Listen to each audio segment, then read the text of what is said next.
Hi friends, welcome to my channel. రుద్రాణిని చంపి తన కూతుర్ని కాపాడుకున్న కావ్య, పిల్లల్ని తీసుకొని పారిపోయిన అపర్ణ, అసలు ఇదంతా ఎలా జరగబోతుందనేది ఈ వీడియోలో తెలుసుకుందాం. వీడియోని చాలామంది చూస్తున్నారు కానీ లైక్ చేయడం లేదు. మీరు చేసే ఒక్క లైక్ మాకు ఎంతో మోటివేషన్ని ఇస్తుంది.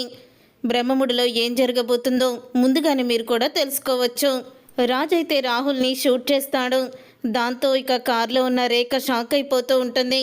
అప్పుడు ఇక రుద్రాని వెనక వైపు నుంచి వచ్చి రాజుని తల మీద గట్టిగా కొడుతుంది. దాంతో రాజైతే అక్కడికక్కడే కుప్పకూలిపోతాడు. నా వారసుని, నా కొడుకుని చంపేస్తావా? నీ వారసత్వాన్ని నేను మిగలనివ్వను, మీ వారసుల్ని చంపేస్తాను అని రివాల్వర్ తీసుకొని రుద్రాని అయితే వాళ్ళకి గురిపెడుతుంది. వీళ్ళిద్దరినీ కూడా నేను బ్రతకనివ్వను, మీ అందరినీ కూడా చంపేస్తాను అని కోపంతో రగిలిపోతూ ఉంటుంది. అప్పుడే ఇక రాజైతే రుద్రాని పిల్లల్ని చంపేస్తుందని తెలుసుకొని కావ్య చేతిలో చెయ్యి వేసి, కళావతి, లే కళావతి, మన కూతుర్ని పొత్తిల్లో పెట్టుకొని ఎటువంటి ప్రమాదం జరగకుండా కాపాడుకున్నావో, కానీ రుద్రాని మన కూతుర్ని చంపేయాలనుకుంటుంది, మన వంశాన్నే లేకుండా చెయ్యాలనుకుంటుంది. లే కళావతి, మన కూతుర్ని కాపాడు అని అంటూ ఉంటే అప్పుడే ఇక రుద్రాని అయితే, ఎవరు కాపాడతారా నీ కూతుర్ని మీ అమ్మని ఎవ్వరూ కాపాడలేరు.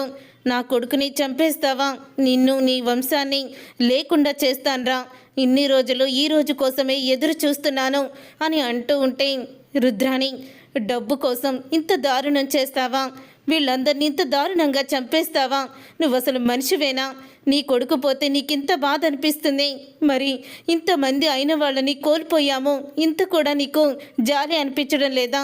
ఇంకా పసికందులు ఏం చేశారని వాళ్ళని చంపాలని చూస్తున్నావు, దుర్మార్గురాలా అని అంటూ ఉంటే, ఆపో, ఇన్ని సంవత్సరాలు నాకంటూ ఒక విలువ ఉంటుందేమో, నాకు కూడా ఆస్తినిస్తారేమో అనుకున్నాను. కానీ మీరందరూ కూడా నన్ను, నా కొడుకుని, నా కూతుర్ని తుంగలో తొక్కేసి మీరు మాత్రం చారిటబుల్ ట్రస్టులు పెట్టి ఆస్తిని దారాదత్తం చెయ్యాలనుకున్నారా? మీరందరూ పోతే ఆ సామ్రాజ్యానికి నేనే మహారాణిని అవుతాను అని అంటూ రుద్రాని అయితే షూట్ చేయబోతూ ఉంటుంది. రుద్రాని అలా షూట్ చేయబోతూ ఉండగా ఇక రాజైతే, లే కళావతి, లే, మన కూతుర్ని కాపాడు అని అంటూ ఉంటే ఇంతలో పాప అయితే గుక్క పెట్టి ఏడుస్తూ ఉంటుంది. పాప గుక్క పెట్టి ఏడవడం అది అంతా కూడా వినపడుతూ ఉంటుంది కావ్యకి. అప్పుడే ఇక కావ్య అయితే కళ్ళు తెరుస్తుంది. కావ్య కళ్ళు తెరవడంతో ఇక రాజైతే కావ్యని చూసి, లే కళావతి, లే, మన బిడ్డని కాపాడు, నేను పైకి లేవలేని పరిస్థితిలో ఉన్నాను, మన కూతుర్ని కాపాడు అని అంటూ ఉంటాడు. అప్పుడే ఇక షూట్ చేయబోతూ ఉంటుంది రుద్రాని. ఇక రుద్రాని షూట్ చేయబోతూ ఉండగా కావ్య వెనక నుంచి వెళ్ళి రుద్రాని రాజునైతే ఎలా కొట్టిందో అలాగే రుద్రానిని తల మీద కొడుతుంది కావ్య. అప్పుడే ఇక వెనక్కి తిరిగి చూసేసరికి షాక్ అయిపోతూ ఉంటుంది రుద్రాని. ఇక తన చేతిలో ఉన్న రివాల్వర్తో ఇక కావ్యని షూట్ చేసేస్తుంది. అప్పుడే ఇక కావ్య ఒక్కసారి కుప్పకొలిపోతుంది. ఏంటే, నువ్వు కాపాడినంత మాత్రాన వాళ్ళు బ్రతికిపోయారనుకుంటున్నావా? అటు చూడు, నేను పెట్టిన రౌడీలు వస్తున్నారు, వీళ్ళని చంపేస్తారు అని అంటూ ఉంటే, అత్తయ్య, పిల్లల్ని తీసుకొని మీరు ఇక్కడి నుంచి పారిపోండి అత్తయ్య, వెళ్ళిపోండి అని అంటూ ఉంటుంది కావ్య.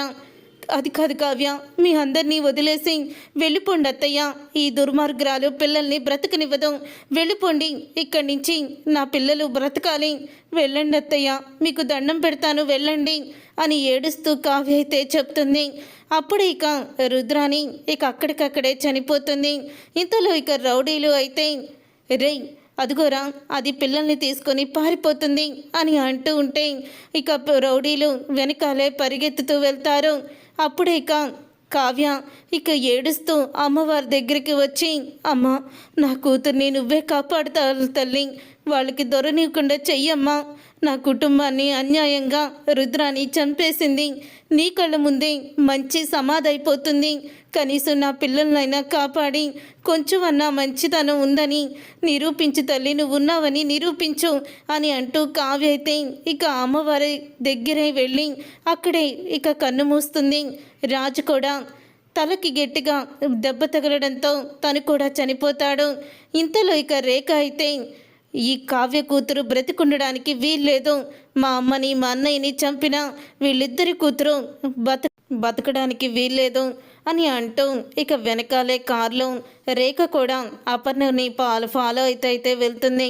ఇక రౌడీలు వెనకాలే వచ్చేసరికి ఇక అపర్ణ అయితే చెట్టు పొదల్లోకి వెళ్ళిపోయి ఒక చెట్టు త్వరలోకి దాక్కొని ఉంటుంది పిల్లల్ని తీసుకువెళ్ళి. అప్పుడు ఇక రౌడీలకైతే ఇక అపర్ణ అయితే కనిపించదు, రౌడీలకి కనిపించదు, ఆ రేఖకు కూడా కనిపించదు. ఎంత వెతికినా ఎక్కడ కూడా అపర్ణ అయితే వాళ్ళకి అస్సలు కూడా కనిపించకుండా దాక్కుంటుంది. ఎక్కడ తప్పించుకుంది? దీన్ని నేను వదిలిపెట్టను. నా తల్లిని మా అన్నయ్యని చంపి నన్ను అనాథని చేసి ఈ పిల్లని ఒంటరిదాన్ని చేసిన వాళ్ళని అస్సలు కూడా వదిలిపెట్టను. నిన్ను ఆ కుటుంబం మీద పగతో పెంచుతాను అని తన మేనకోళ్ళని చూసి అంటూ ఉంటుంది. తర్వాత ఇక సుభాష్ అయితే అలాగే పడుకొని ఇక అందరినీ చూస్తూ చాలా కుమిలిపోతూ ఉంటాడు. రాజ్, కావ్య, అమ్మ, నాన్న అంటూ అందరినీ ప్రతి ఒక్కరిని చూసి కన్నీరు మున్నీరు అవుతూ ఉంటాడు. ఇంతలో ఇక ఏడుస్తూ పిల్లాడు అయితే బయటికి వస్తాడు. తన మనవడు స్వరాజ్ అయితే ఇక బయటికి రావడం చూసిన సుభాష్ అయితే ఇక వెంటనే బాబు స్వరాజ్ అని అంటూ పిలుస్తాడు. తాతయ్య, అమ్మ, నాన్న అందరూ చనిపోయారు తాతయ్య అని అంటూ ఇక ఏడుస్తూ ఉంటాడు స్వరాజ్ అయితే. అప్పుడే ఇక అంటూ ఉంటాడు సుభాష్ అయితే, బాబు నువ్వు కూడా బ్రతికే ఉన్నావు, నాకు అదే చాలు. అక్కడ ఎవరిదైనా ఫోన్ ఉందేమో చూడు, ఎవరి దగ్గర ఫోన్ ఏమన్నా కనపడుతుందేమో చూడు అని అంటూ ఉంటాడు సుభాష్ అయితే. అప్పుడు ఇక స్వరాజ్ అయితే ఇక ఫోన్లు ఎక్కడైనా ఉన్నాయేమో అని చూసి మొత్తం కూడా వెతుకుతూ ఉంటే అప్పుడు ఒక ఫోన్ అయితే కనపడుతుంది. ఇక ఫోన్ దగ్గరికి తీసుకువెళ్తాడు. దాంట్లో ఇక 108కి ఫోన్ చేయి బాబు, ఫోన్ చేయి అని అంటూ ఉంటాడు సుభాష్ అయితే. ఇక వెంటనే ఫోన్ అయితే చేస్తాడు.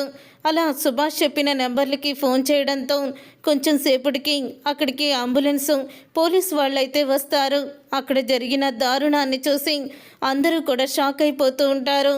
ఇక సుభాష్ని అలాగే పిల్లాన్ని తీసుకొని హాస్పిటల్కి అయితే వెళ్తారు.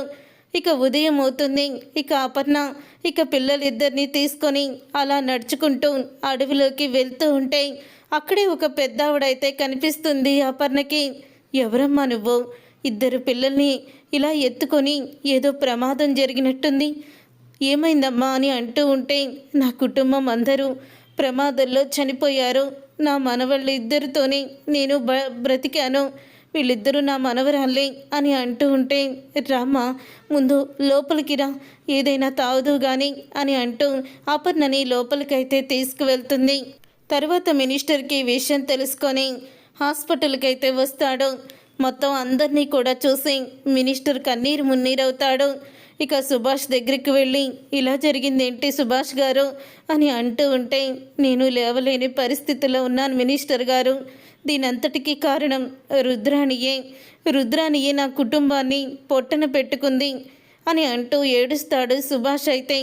అపర్ణ పిల్లలిద్దరిని తీసుకొని అడవిలో పారిపోయింది, ఎక్కడికి వెళ్ళిందో తెలీదు, నా మనవడు మాత్రం నాతోనే ఉన్నాడు అని చెప్పడంతో పిల్లల్ని నేను వెతికిస్తాను, అపర్ణ గారు ఎక్కడున్నా తీసుకొస్తాను అని మినిస్టర్ అయితే అంటూ ఉంటాడు.